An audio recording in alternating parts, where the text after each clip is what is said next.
जीवन में कई बार ऐसी परिस्थितियां आ जाती हैं कि व्यक्ति यह सोचता है कि मैं क्या करूं ज़िंदगी का और मैं क्या ना करूं।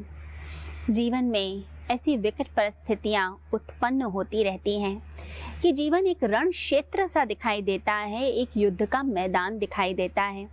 लगता है कि जैसे सारी दुनिया ही मुझसे लड़ने के लिए आ गई। रोज़ वही रूटीन, वही सारी चीज़ें, वही झगड़े, वही सारी बातें, इन सब में पिसते पिसते व्यक्ति ये सोचता है, क्या ज़िंदगी इसी का नाम है? क्या दुख झेलना ही ज़िंदगी का नाम है? क्या ज़िंदगी में कुछ और हो नहीं सकता है? तो व्यक्ति सोचता है किसी उद्देश्य के बारे में, किसी डायरेक्शन के बारे में, किसी दिशा के बारे में, कि कोई ऐसी दिशा मिल जाए, कोई ऐसा सूत्र मिल जाए, कोई ऐसा उद्देश्य मिल जाए जिसके लिए मैं ज़िंदगी को जीऊँ। नहीं तो ज़िंदगी तो लगता है कि जैसे ज़िंदगी व्यर्थ ही चली जा रही है। प्राचीन आध्यात्मिक साहित्य के अंदर प्रस्थान त्रयी इस शब्द को बड़ा ही महत्व दिया गया है। प्रस्थान त्रयी यानी कि भारत के उच्च आध्यात्मिक साहित्य का नाम, जो ज़िंदगी को दिशा देता है। प्रस्थान त्रयी का अर्थ होता है कि प्रस्थान करना यात्रा में, यानी कि अब यात्रा की शुरुआत कर देना। तो यात्रा की शुरुआत कर देना यानी किसी उद्देश्य के लिए ज़िंदगी को जीना शुरू कर देना और निरुद्देश्य जीवन को ऐसे ही व्यर्थ न भटकाना। तो जो ज़िंदगी को दिशा देते हैं, जो ज़िंदगी में ये बताते हैं कि जीना क्यों है, किस लिए जीना है, हम पैदा क्यों हुए हैं, हमें कहाँ जाना है, हमें क्या करना चाहिए, तो ये सारी जो चीज़ें आती हैं ये प्रस्थान त्रयी में आती हैं। तो संस्कृत साहित्य में 3 ग्रंथों को प्रस्थान त्रयी में माना गया है, जिसमें उपनिषद, गीता और वेदांत दर्शन आते हैं। ये तीनों ग्रंथ जो हैं हमें हमारे लक्ष्य से जोड़ते हैं कि लक्ष्य क्या होना चाहिए ज़िंदगी का। ज़िंदगी जीना चाह रहे हैं, हम खुशी से जीना चाह रहे हैं, कैसे जिएंगे, किस महान उद्देश्य के लिए हमें जीना चाहिए। क्या सिर्फ खाना पीना, मौज करना, सोना उठना यही सब ज़िंदगी है? नहीं, ज़िंदगी इससे भी कहीं ऊपर की कोई चीज़ है। अब ऐसा जीवन जो एक महान जीवन है, जो उद्देश्यपूर्ण जीवन है, उस जीवन को जीने के लिए हम क्या करें? तो वो जो लक्ष्य देने का काम होता है कि कैसे जीवन जिया जाए, किस तरीके से जीवन को बिताया जाए, क्या हमारा लक्ष्य होना चाहिए, हमें ऐसे ही भटकना नहीं है, ये सब हमारे यह आध्यात्मिक साहित्य बताते हैं, हमारे शास्त्र बताते हैं। तो उनमें गीता को भी रखा गया है, यानी गीता, उपनिषद, वेदांत, ये सब हमें लक्ष्य की ओर प्रेरित करते हैं। अगर किसी व्यक्ति का कोई फोकस ही नहीं है, कोई लक्ष्य ही नहीं है, जीवन का कोई उद्देश्य ही नहीं है, उसे पता ही नहीं है ज़िंदगी जीनी क्यों है, तो ऐसा व्यक्ति तो भटकता ही रहेगा ना। कोई व्यक्ति कहे मेरा तो कोई लक्ष्य ही नहीं है जीवन जीने का, तो ऐसा व्यक्ति कभी सफल हो सकता है? ऐसा व्यक्ति कभी भी सफल नहीं हो सकता। वो हमेशा दुखी रहेगा, हमेशा चिंतित रहेगा। जैसे कि किसी व्यक्ति ने गाड़ी निकाली हो, कार निकाले, बड़ी सुंदर सी उसने कार ली, बड़ी ब्रांड न्यू कार ली। अब उस कार को लेकर वो चल पड़ा। तो घर के लोगों ने पूछा कहाँ जा रहे हैं? वो व्यक्ति कहता है मुझे खुद नहीं पता मुझे कहाँ जाना है। तो ऐसे व्यक्ति की गाड़ी कहीं पर पहुँचेगी क्या? कहीं भी नहीं पहुँचने वाली है। तो फोकस बहुत ज़रूरी है, लक्ष्य बहुत ज़रूरी है, कोई उद्देश्य के लिए जीना बहुत ज़रूरी है। जब हम फोकस्ड होते हैं और हमारी एनर्जीज़ भी बड़ी फोकस्ड होने लग जाती हैं, हमारी ऊर्जा फोकस्ड होने लग जाती है, तब वो जो ऊर्जा है वो एक शक्ति बन जाती हैं, एक पावर बन जाती हैं। जैसे हम सूर्य को देखें तो सूर्य की किरणें चारों दिशाओं में फैली हुई कितनी अच्छी लगती हैं, परंतु जब उन्हें लेंस से फोकस कर दिया जाता है तो इतनी बड़ी पावर, इतनी बड़ी शक्ति बन जाती हैं कि सामने अगर कोई चीज़ पड़ी है, घास फूस पड़ा है, कोई कागज़ पड़ा है, तो वो उसको भी भेद सकती हैं, उसको जला के भस्म कर सकती हैं। तो हम भी अपने लक्ष्य पर पहुंचते हैं जब हम फोकस्ड होते हैं, जब हम अपनी ऊर्जाओं को केंद्रित करते हैं। तो एक तरफ एक लक्ष्य की तरफ चलना और अपनी ऊर्जाओं को पूरी तरह से केंद्रित करके चलना, इससे हमारे अंदर की पावर बढ़ती है, हमारे अंदर की शक्ति बनती है। फिर कैसा भी कोई संकट आ जाए, फिर हम उस संकट से भी उबर पाते हैं। अब देखा जाए, अगर कोई साइंटिस्ट कोई मिसाइल बनाता है, अब उस मिसाइल को आप युद्ध क्षेत्र में छोड़ते हैं तो मिसाइल का एक टारगेट फिक्स किया जाता है कि वो इस टारगेट पे जाकर अटैक करेगी। अगर किसी मिसाइल का टारगेट ही फिक्स ना हो कि उसे कहाँ जाकर अटैक करना है, तो मिसाइल तो भटकती रहेगी। अगर साइंटिस्ट जो है वो सैटेलाइट बनाता है, अब उस सैटेलाइट को किस ग्रह पर छोड़ा जाएगा, किस ग्रह के किस प्लैनेट की वो चक्कर लगाएगी, अगर यही निर्धारित नहीं है तो वो सैटेलाइट जैसे ही अर्थ की फील्ड से बाहर निकलेगी वो ब्रह्मांड में गुम जाएगी, यानी कि उसका पता ही नहीं चलेगा कि वो कहाँ चली गई है। तो हर व्यक्ति के लिए आवश्यक है कि वो फोकस कोई बनाए, कोई उद्देश्य लेकर अपनी ज़िंदगी को चले, और ज़िंदगी को एक महान उद्देश्य देने का जो काम है वो भगवान श्री कृष्ण की भगवत गीता है। भगवान श्री कृष्ण की गीता वो हमें ये बताती है कि ज़िंदगी का लक्ष्य क्या हो, ज़िंदगी को जिया कैसे जाए, ज़िंदगी में आगे कैसे बढ़ा जाए, और जब संकट आते हैं उन संकटों का भी कैसे सामना किया जाए। जैसे सूर्य के ऊपर बादल छा जाएं, कोई काला बादल आ जाए तो ऐसा लगता है कि जैसे सूर्य को ग्रहण ही लग गया, सूर्य तो छुप गया, सूर्य नष्ट हो गया। परंतु सूर्य नष्ट नहीं होता है, सूर्य जो है सिर्फ कुछ देर के लिए छुप जाता है बदली के पीछे। वो जो छोटी सी काली घटा है उसके पीछे छुप गया है, लेकिन वो नष्ट नहीं हुआ है। सूर्य फिर बाहर निकल जाता है अपने आत्म बल से। ऐसे ही जब ज़िंदगी में संकट आते जाते हैं तो कुछ टाइम के लिए लगता है कि हम हार गए हैं, कुछ टाइम के लिए लगता है कि जैसे हम पीछे हो गए हैं, हम छुप गए हैं, परंतु फिर व्यक्ति अपने आत्मबल से आगे की तरफ आता है। ये जो आत्मबल बढ़ाने का काम है, ये जो इंटरनल पावर बढ़ाने का काम है, ये करती है भगवान श्री कृष्ण की गीता, यानी वो उच्च विचार, वो ब्रह्म के विचार, जो विचार हमारे अंदर पावर को पैदा करते हैं, हमारे को शक्ति से भर देते हैं। हमने देखा कोरोना के टाइम पे, कोविड के टाइम पे कि कितना लोगों का मनोबल कम हुआ, लोग कितना घबरा गए। एक संकट आ गया पूरे विश्व में और लोग डर गए, घबरा गए। लोगों को ऐसा लगा कि जैसे कि ये संकट से हमारे प्राण चले जाएंगे, हमारे जो प्रियजन हैं, जो हमें पसंद करते हैं, वो सब लोग हमसे दूर हो जाएंगे, उनकी मृत्यु हो जाएगी। एक डर का माहौल आ गया। उस डर के माहौल ने, उस संकट ने कुछ देर के लिए ढक दिया पूरी मानव जाति को। अब जिन लोगों का आत्मबल कम था वो लोग डिप्रेशन के शिकार हुए, उनके अंदर बहुत सारी मानसिक समस्याएं पैदा हुई। परंतु जिन लोगों ने उस समय अपने आत्मबल पर काम किया, जिन लोगों ने योग की तरफ, ध्यान की तरफ, परमात्मा की भक्ति की तरफ जिन्होंने कदम बढ़ाए, उनका आत्मबल इतना बढ़ा कि वो उस संकट से उबर पाए। तो इस तरह के जो संकट आते हैं, जो बाहर से आते हैं, जो बाहर संसार की तरफ से आते हैं, वो जो संकट होते हैं, उन संकटों का सामना करने के लिए बहुत आवश्यक होता है कि हम अपने अंदर एक आत्मबल पैदा करें, अपने अंदर वो शक्ति पैदा करें। वो शक्ति की आवश्यकता सबको होती है। अगर देखें महाभारत में अर्जुन निराश है, हताश है, डिप्रेस हो रहा है, वो घबरा गया है, चिंतित है। क्या ऐसा हमारे साथ नहीं होता? हम भी तो घबरा जाते हैं, हम भी चिंतित हो जाते हैं, हम भी डर जाते हैं, हमारे अंदर भी कंपन होने लगता है किसी परिस्थिति को देखकर, किसी विपत्ति को देखकर, किसी विकट परिस्थिति में घबरा जाते हैं और मनोबल छूट जाता है। लगता है पता नहीं मुझसे होगा कि नहीं होगा, मैं पता नहीं अचीव कर पाऊँगा कि नहीं कर पाऊँगा। कई बार बच्चे घबरा जाते हैं एग्ज़ाम से पहले कि एंट्रेंस एग्ज़ाम है, सारा भविष्य दांव पे लगा हुआ है, पता नहीं सिलेक्शन होगा कि नहीं होगा, मैंने इतनी मेहनत करी है, पढ़ाई पे इतने पैसे लगाए, एजुकेशन लोन लिया है, पता नहीं क्या होगा, तो एकदम से घबरा जाते हैं।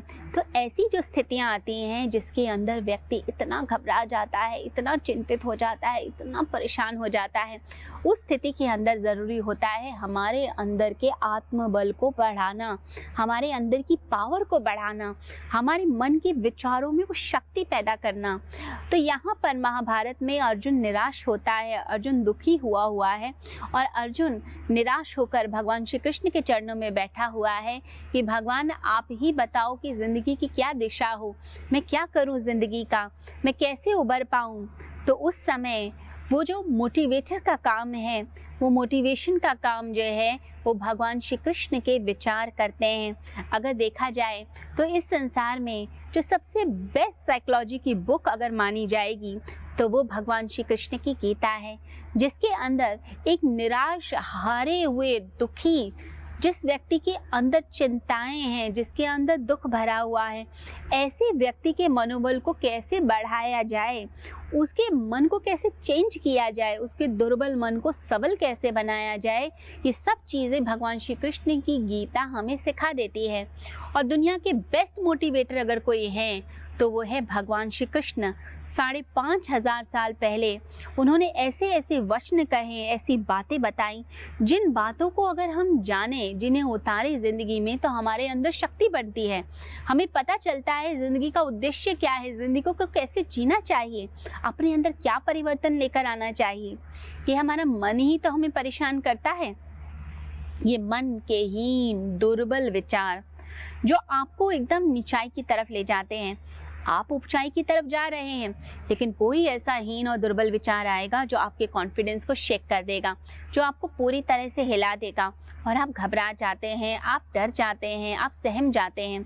उस समय आपको एक प्रेरणा की ज़रूरत होती है, एक शक्ति की ज़रूरत होती है, एक ऐसे सबल और ऐसे स्ट्रॉन्ग विचार की ज़रूरत होती है जो आपको ऊंचाई की तरफ लेकर जाता जाए, जो आपके अंदर पावर भर दे। इन विचारों की आवश्यकता ऐसा नहीं कि 5,500 साल पहले अर्जुन को ही थी, ऐसे विचारों की आवश्यकता आज के युग के अंदर ही भी है। अगर देखें तो उच्च कोटि का जो साहित्य होता है, जो उच्च कोटि के विचार होते हैं, उनके अंदर क्या खासियत होती है? 2 खासियत होती हैं। एक होती है कि वो उस समय की जो समस्या होती है, उस समस्या का निवारण कर देते हैं। जो मोह है, जो परेशानी है, जो लालच आ गया, ईर्ष्या, क्रोध आ गया, उस समय की जो समस्या है उसको सॉल्व कर देते हैं। जैसे अर्जुन के साथ हुआ, अर्जुन को मोह ने पकड़ लिया कि कैसे मैं अपनों को मार दूं, कैसे मैं इनके साथ युद्ध करूं, ये तो मेरे अपने हैं, ये तो बड़े प्यारे लोग हैं, ये तो बहुत अच्छे हैं, इनके साथ मैंने जीवन बिताया। तो वो जो मोह था उसका, वो उसको रोक रहा था और वो मोहग्रस्त था और मोह के कारण जो है वो लड़ना चाह ही नहीं रहा था। तो जो साहित्य होता है उच्च कोटि का, वो उस समय की प्रॉब्लम्स को सॉल्व करता है और साथ ही साथ में वो आपको कुछ ऐसे सिद्धांत भी देता है, एक ऐसी विचारधारा भी देता है जो विचारधारा सिर्फ उस युग की नहीं होती, उस देश की नहीं होती, उस कंट्री की नहीं होती, उस व्यक्ति की नहीं होती, वो होती है संपूर्ण मानव जाति की विचारधारा। भगवान ने जो वचन बोले वो सिर्फ अर्जुन के लिए बोले ऐसा तो नहीं था। आप पढ़ के तो देखिए गीता को, आपको ऐसा लगेगा जैसे ये जो विचार हैं ये तो मेरे लिए बोले जा रहे हैं। 5,500 साल पहले बोले हुए विचार ऐसा लगता है जैसे आज मेरे लिए बोले जा रहे हैं।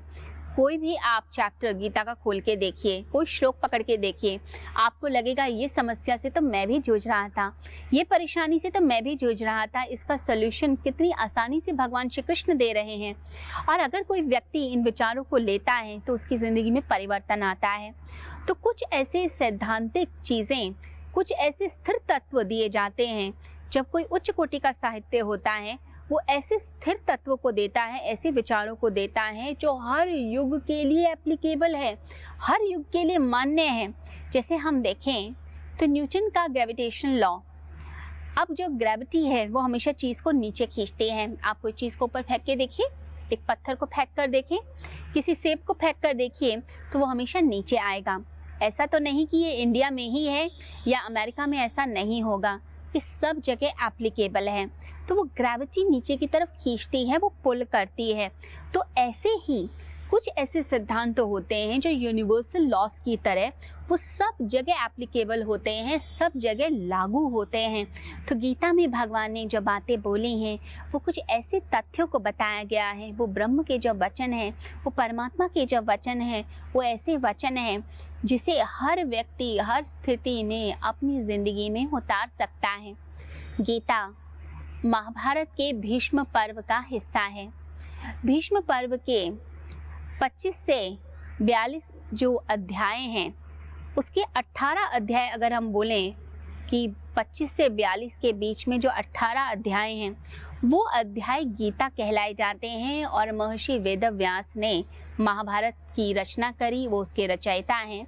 तो गीता भी अगर देखा जाए भगवान श्री के मुख से निकली, परंतु वेदव्यास ऋषि ने उसको पूरी तरह से लिपिबद्ध किया। तो भगवान की ये जो वचन बताए गए हैं गीता के अंदर, ये वचन ऐसे वचन हैं जो हमारी ज़िंदगी के अंदर एक अलग सा परिवर्तन करते हैं। कहते हैं कि उपनिषदों का सार है गीता। अगर देखें तो उपनिषद गौ माता की तरह हैं, जिसका जो दुग्ध है वह दुग्ध जो है वह है गीता, और जो जिस दुग्ध का पान करता है वह है अर्जुन, और जो उस दुग्ध को दोहन करता है, जो उसे निकालता है, वो है हमारे गोविंद, वो है हमारे गोपाल, वो है हमारे श्री कृष्ण। तो जो भी व्यक्ति गीता के वचनों को सुनता है, जो भगवान श्री कृष्ण के श्रीमुख से जो निकला हुआ है, उनकी जो वाणी है, उन वचनों का पान करता है, वो व्यक्ति अर्जुन ही है। वह व्यक्ति जो जिज्ञासु है वो अर्जुन है। धर्म क्षेत्रे कुरुक्षेत्रे समवेता युयुत्सवः मामका पांडवाश्चैव किम कुर्वत संजय। तो धृतराष्ट्र जो है प्रश्न पूछते हैं संजय से कि धर्म क्षेत्र कुरुक्षेत्र में मेरे और पांडु पुत्रों के बीच में क्या हुआ। तो गीता की ये जो कथा है, ये अद्भुत कथा, ये अद्भुत लीला, ये शुरू होती है एक अंधे व्यक्ति की जिज्ञासा से। एक अंधा व्यक्ति एक जिज्ञासा कर रहा है, वो जानना चाह रहा है कि हो क्या रहा है। अगर हम देखें इस श्लोक के अंदर जो शुरुआत है गीता की, गीता का पहला श्लोक पहले अध्याय का, तो इसके अंदर एक शब्द आता है कुरुक्षेत्र। अब ये कुरुक्षेत्र क्या है? कुरुक्षेत्र यानी कुरु की भूमि। कुरु एक राजा हुए जिनका जो राज्य था और जिनके जो वंशज थे वो कौरव कहलाए और कुरु वंश कहा गया। तो कुरु ने जो है एक बहुत बड़ा जंगल था, एक बहुत घना जंगल था। उस जंगल को उसने अपने साहस से, अपने बल से और अपनी मेहनत से उसके अंदर खेती करी और उस क्षेत्र को पूरी तरह से स्थापित किया। तो उस राज्य को स्थापित करने में उनकी बहुत ही मेहनत लगी। तो कुरु का अर्थ होता है जो कर्म करने वाला है, जो हाथ पर हाथ रखकर नहीं बैठा हुआ, जो मेहनत करता है। तो कृन करने धातु से कुरु शब्द की रचना हुई है। तो यानी कि जो मेहनत कर रहा है, कर्म कर रहा है, तो कुरुक्षेत्र को कर्म क्षेत्र भी कहा गया है। तो ये जो कुरुक्षेत्र है, इसके अंदर ये महाभारत के युद्ध की पूरी तरह से रचना हुई। ये महाभारत का पूरा युद्ध हुआ। तो इसमें अगर हम देखें तो यहाँ पर 100 कौरव हैं और 5 पांडव हैं। तो ये जो 100 कौरव खड़े हुए हैं और ये जो 5 पांडव हैं इसके अंदर, ये किस बात को दर्शा रहे हैं? ये जो 100 कौरव हैं ये बताते हैं आसुरी वृत्तियों के बारे में। ये जो आसुरी वृत्तियाँ हैं यानी ये तो असंख्य होती हैं। अगर हम बोलें कि बुराइयां कितनी हैं तो कहा जाएगा अनंत हैं। एक व्यक्ति के अंदर आप बुराई देखने लग जाएं, आपको लगेगा इसमें तो बहुत बुराइयां हैं, बुराइयां ही बुराइयां दिखाई देती हैं। और अगर कहा जाए कि अच्छाई क्या है तो आप कहेंगे थोड़ी सी अच्छाई है, एक अच्छाई, 2, 3 कुछ चीज़ें आप बता पाते हैं। तो अच्छाइयाँ थोड़ी कम दिखाई देती हैं और बुराइयां थोड़ी ज़्यादा होती हैं। तो आसुरी वृत्तियां हमेशा से हावी रहती हैं मनुष्य के ऊपर। परंतु जो दैविक वृत्तियां होती हैं, ये जो 5 है, ये 5 ज्ञानेंद्रियों का प्रतीक है। तो 5 ज्ञानेंद्रियां जो दैविक प्रवृत्तियों के साधन हैं। तो अगर देखें तो अच्छाई जो है वो हमेशा थोड़ी सी होती है और बुराई बहुत ज़्यादा हावी होने का प्रयास करती है।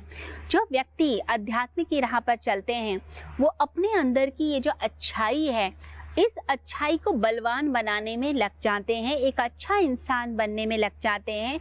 और जो आसुरी वृत्तियां हैं, उन आसुरी वृत्तियों के साथ जो है वह युद्ध करते हुए उनको हराने का प्रयास करते हैं।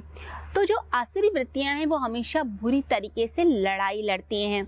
अब ये जो कुरुक्षेत्र है, अगर देखें तो इस कुरुक्षेत्र के अंदर 2 तरह की शक्तियों का युद्ध हो रहा है। एक आसुरी शक्तियों का युद्ध हो रहा है और एक दैविक शक्तियों का युद्ध हो रहा है। और अगर देखा जाए तो इनकी जड़ तो एक ही है, एक ही वंश के हिस्से हैं। तो पांडव हो या कौरव हो, दोनों के दोनों कुरुवंश के ही हैं, यानी कि एक ही देखा जाए पेड़ की दो शाखाएं हैं। तो ये कुरुक्षेत्र जो है एक तरीके से हमारे मन का भी प्रतीक है कि हमारे मन के अंदर बहुत सारी चीज़ें होती हैं, अच्छी भी होती हैं और बुरी भी होती हैं। तो इसके अंदर अच्छाई और बुराई की लड़ाई चलती रहती है। अगर हम अपने मन में देखें तो आपको भी लगता होगा, कभी कोई व्यक्ति आपका बुरा कर दे तो अंदर से लगता है मैं तो इसको समाप्त ही कर दूंगा, ईंट का जवाब पत्थर से दे दूंगा।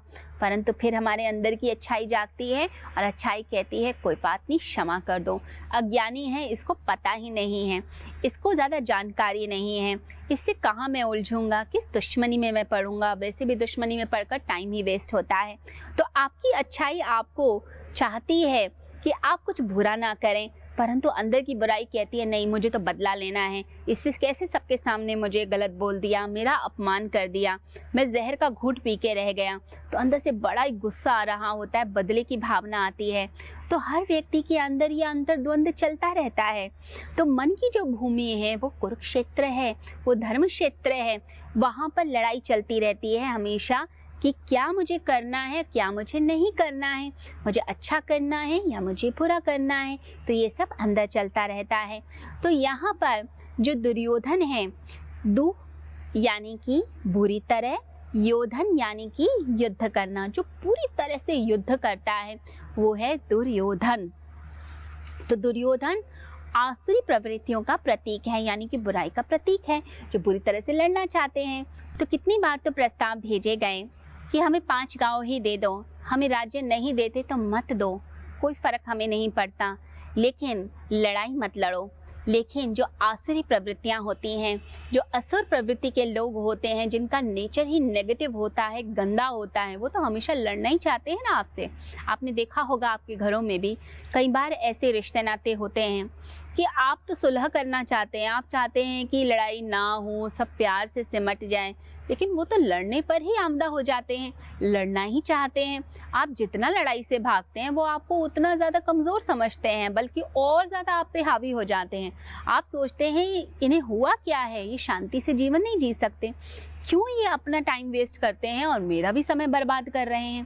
परंतु ये नेचर होता है, जो राक्षस प्रवृत्ति के या असुर प्रवृत्ति के लोग हैं, उनका बेसिक नेचर है कि वो बुरी तरह से लड़ते हैं, इतनी बुरी तरह से लड़ते हैं कि आपको लगता है कि इन्हें हुआ क्या। अब ऐसे अगर कोई व्यक्ति आपके पीछे पड़ जाए जो लड़ना ही चाहता है, जैसे महाभारत में दुर्योधन लड़ना ही चाहता है, किसी कीमत पे वो राज्य नहीं देना चाहता, किसी कीमत पे शांति की स्थापना नहीं करना चाहता। अब ऐसी स्थिति में जो देवता स्वरूप लोग होते हैं, यानी जो अच्छे लोग होते हैं, जो शांति चाहते हैं, प्यार चाहते हैं, ऐसे जो लोग होते हैं वो ये सोचते हैं कि क्या करें, लेकिन उन्हें उस स्थिति के अंदर टिके रहना ज़रूरी है। तो अगर हम युधिष्ठिर शब्द को बड़े ध्यान से देखें, युधिष्ठिर का क्या मतलब है हुआ? युधि यानी कि जो टिका रहे, डटा रहे, पीठ न दिखाए। योधन यानी युद्ध, यानी जो डट के युद्ध करता है। बुराई हावी हो रही है लेकिन बुराई के विरुद्ध डटा हुआ है, लड़ता जा रहा है, वो है युधिष्ठिर।